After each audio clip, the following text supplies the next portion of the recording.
this is the conclusion to my social experiment called the Wall of Racism.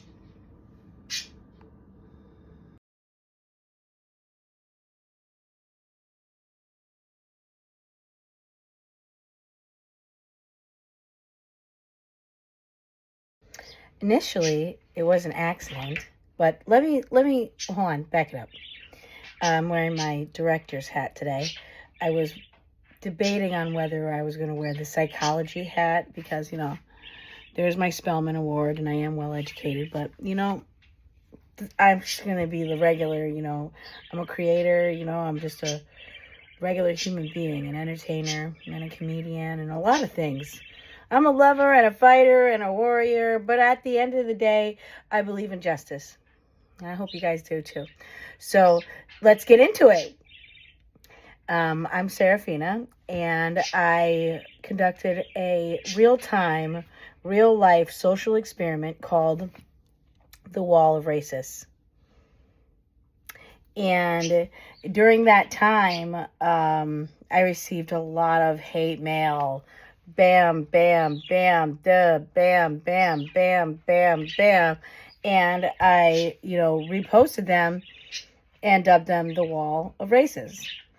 But really what happened was that I, like any concerned citizen, made a comment about the past behavior of the Montgomery County Sheriff Department that had not been addressed.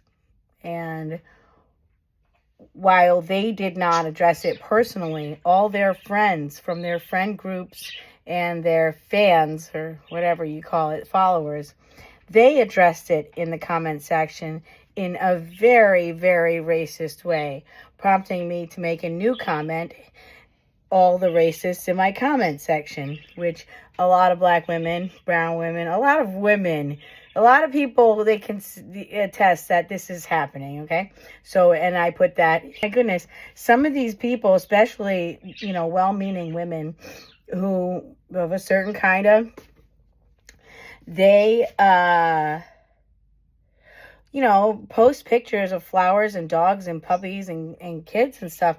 But at the end of the day, what they do for fun is they harass women like me and black women, posts that we make. And some of them stayed in the comments for hours. And I'll put up a couple here. And I learned more about my neighbors. See, a lot of them lived within a mile of my house. So I had to go check that out on Facebook. I just popped into their profile and took a look. And that's when we pulled up some of these people. And that is what it is, like it's rural upstate New York, and that's to be expected, I guess. You could throw a stone in any direction in Montgomery County, New York, and hit two racists. Sorry, just saying. And so that brings me to the real issue that I want to talk about, which is implicit and explicit racism. And see, this is still, I'm well educated, but it's not that easy to understand. I can understand that it's confusing for some people who think that, I'm just labeling people where I'm calling names. This is not name calling.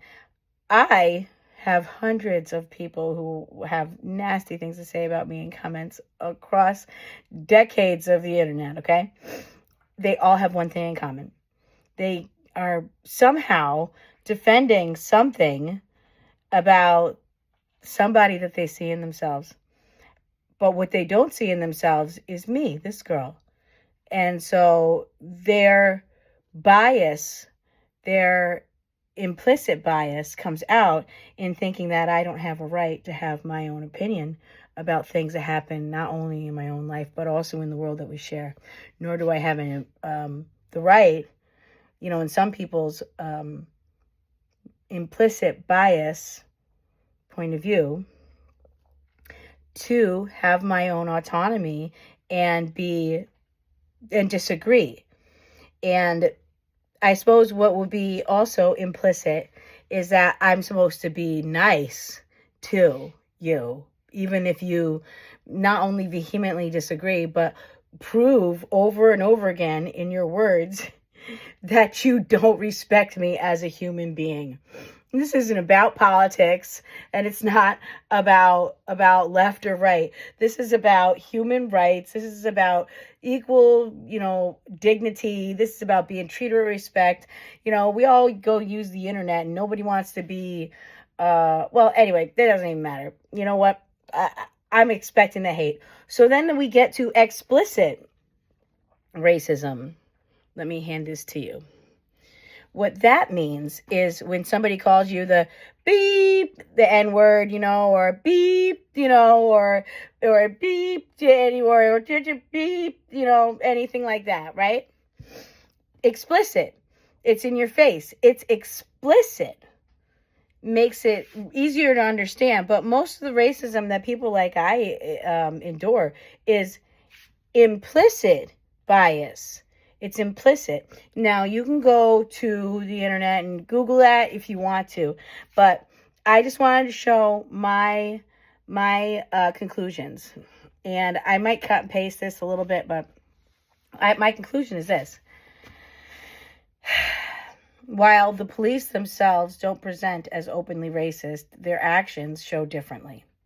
There was another killing in the Berkshires of a young man. He was no danger to anybody.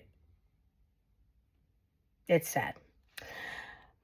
I want to talk to about the fact that the police may not wave the Confederate flag or say that they're explicitly racist, but all their friends and supporters are. And as soon as I spoke one word that was contrary to that, I was attacked in the comment section of almost all my posts by vehemently angry racists with CK in their profile pictures. When I popped into their profiles, they express on every post their violent desire to hurt the immigrant and brown population, their violent ideologies, as well as the thin blue line.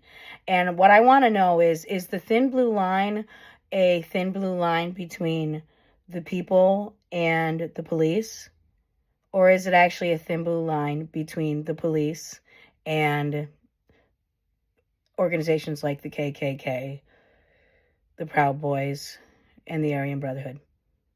Inquiring minds want to know. This has been a social experiment and a performance art piece by Serafina, also known as the Phoenix. Serafina the singer. I've been called many names. Resist.